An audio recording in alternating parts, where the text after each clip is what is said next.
RRB, l'invité du matin. Bonjour Elisabeth Moir. Bonjour Lionel. Votre invité ce matin, Antonin Berrier, le PDG de Vallée Nouvelle-Calédonie. Antonin Berrier, bonjour. Bonjour Elisabeth. Merci d'avoir accepté notre invitation pour revenir sur les projets de Vallée et sur le rééchelonnement du projet Lucie. Alors la semaine dernière, vous avez donc annoncé une nouvelle étape pour le projet Lucie. En fait, c'est un report qui ne veut pas dire son nom. Non, c'est ni une annulation, ni un report, ni une suspension. On continue. Simplement, la réalité économique industrielle s'impose également à une entreprise comme nous. Entre 2019 et 2020, on produira moins de nickel, 30 000 tonnes de moins. Ça nous donne beaucoup plus de temps pour stocker nos résidus dans la solution actuelle que nous avons, qu'on appelle KO2. Donc on a encore pour 4 ou 5 ans où on peut stocker nos résidus dits humides. Lucie, qu'est-ce que c'est ? C'est une usine qui filtre et qui presse des résidus, qui rend des résidus humides en résidus secs et qui permet de les placer, de les compacter, de les revégétaliser.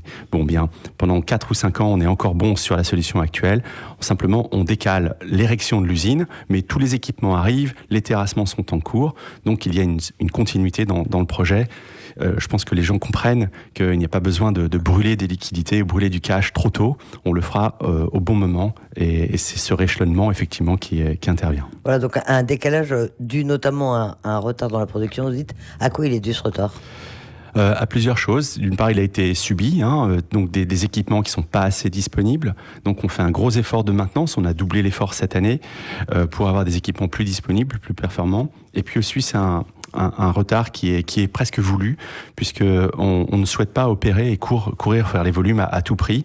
On souhaite dérisquer l'ensemble de notre processus et on a investi presque 9 milliards cette année dans notre outil industriel. Ça commence à payer. Déjà le dernier trimestre, là, on prévoit un équilibre d'exploitation et une meilleure stabilité de notre usine. Mais le process marche bien. Aujourd'hui, il n'y a plus de problème. Ce process est compliqué. Il est exigeant. Il requiert précision, discipline.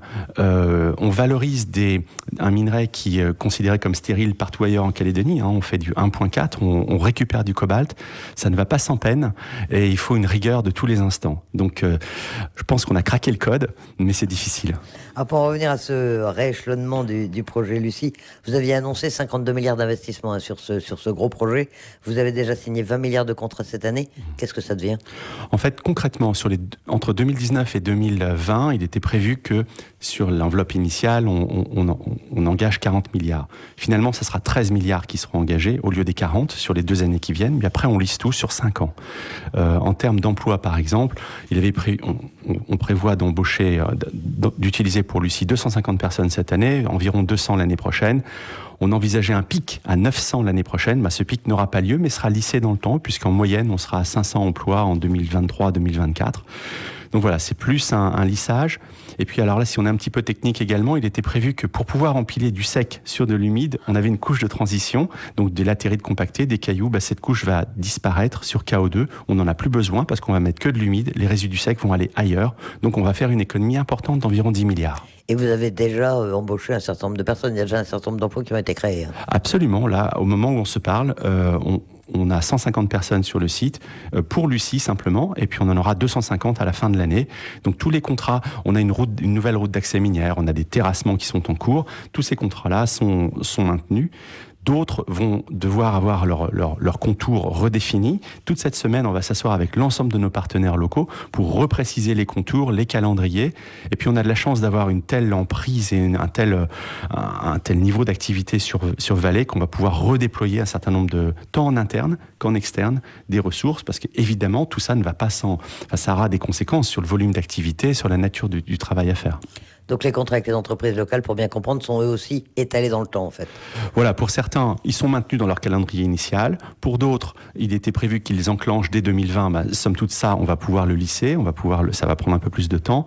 Et pour d'autres même, le périmètre de leur activité va devoir complètement changer. Et là, on va regarder avec eux comment ils sont bien protégés contractuellement, comment ça peut être indemnisé, ou voire encore mieux, comment on peut les redéployer sur d'autres fonctions, d'autres missions pour l'entreprise Vallée Nouvelle-Calédonie en dehors de Lucie. Alors en revanche, la mobilisation de la société Mota Engil, c'est une société portugaise d'origine, cette mobilisation est complètement annulée. C'est elle qui devait acheminer du matériel. Alors qu'est-ce qui va se passer maintenant ? Est-ce que là, c'est pas un report, c'est une annulation ? Oui. Pour comprendre, on était pris dans une contrainte de temps.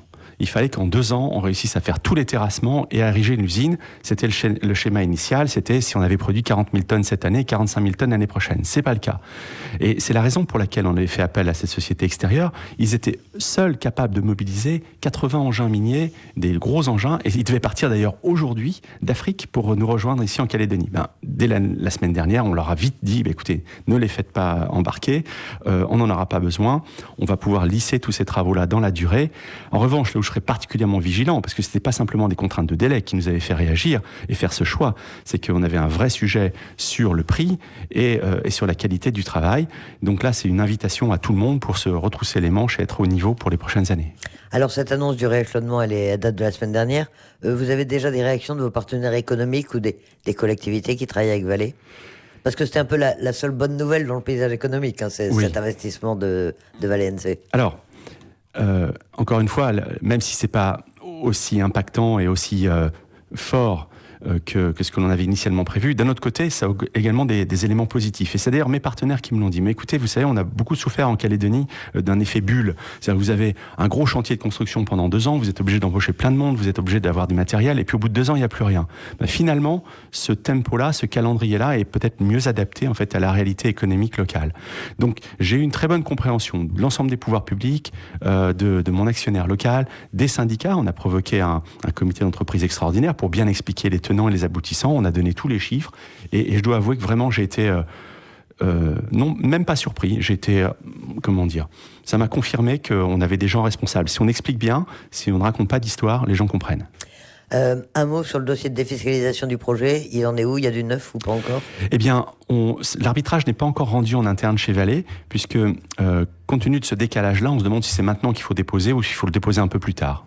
Vous suivez bien sûr les cours des minerais, le nickel à la hausse, le cobalt à la baisse. Pour Vale NC, les conséquences, c'est quoi ? Les conséquences sont bonnes. Vous savez, si on a un nickel entre 17 et 18 000 $, il est impensable de ne pas être au moins à l'équilibre ou de ne pas faire de bénéfices. On est juste à l'équilibre, nous, ce qui nous interpelle.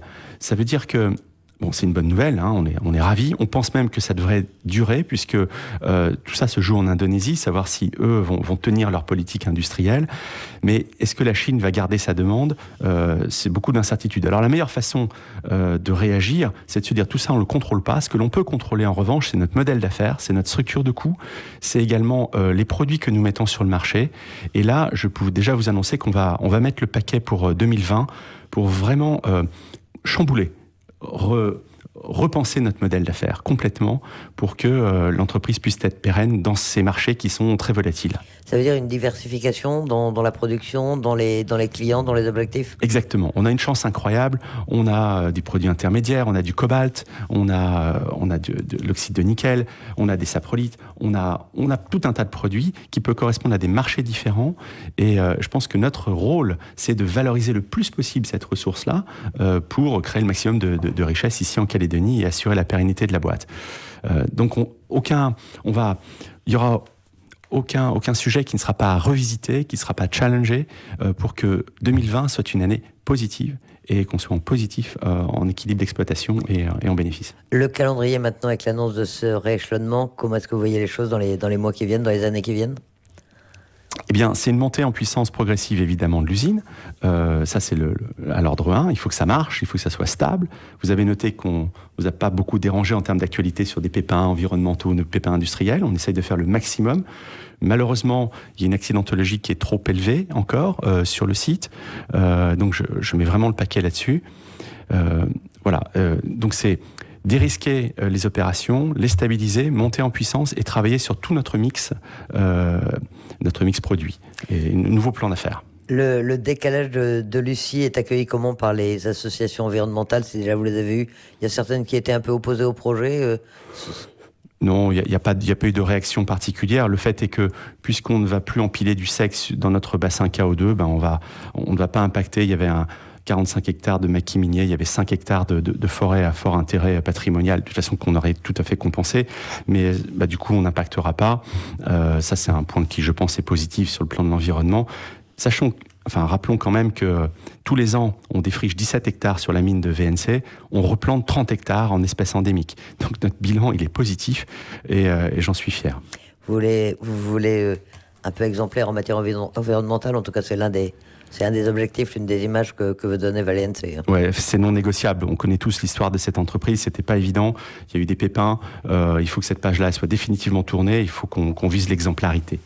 Et puis, une entreprise, c'est aussi des hommes. Et vous avez été frappé ce week-end par le décès de l'un de vos salariés. Oui, merci. Je voulais rendre hommage en fait à la mémoire d'Eugène Nanéhé, qui est un collègue de chez nous, qui est technicien à la maintenance centrale, qui est mort tragiquement d'un accident de la route le 21 septembre à Lifou.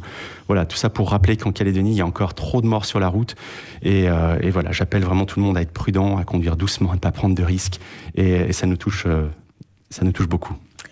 Antonin Buriel, PDG de Valence, merci d'avoir accepté notre invitation ce matin.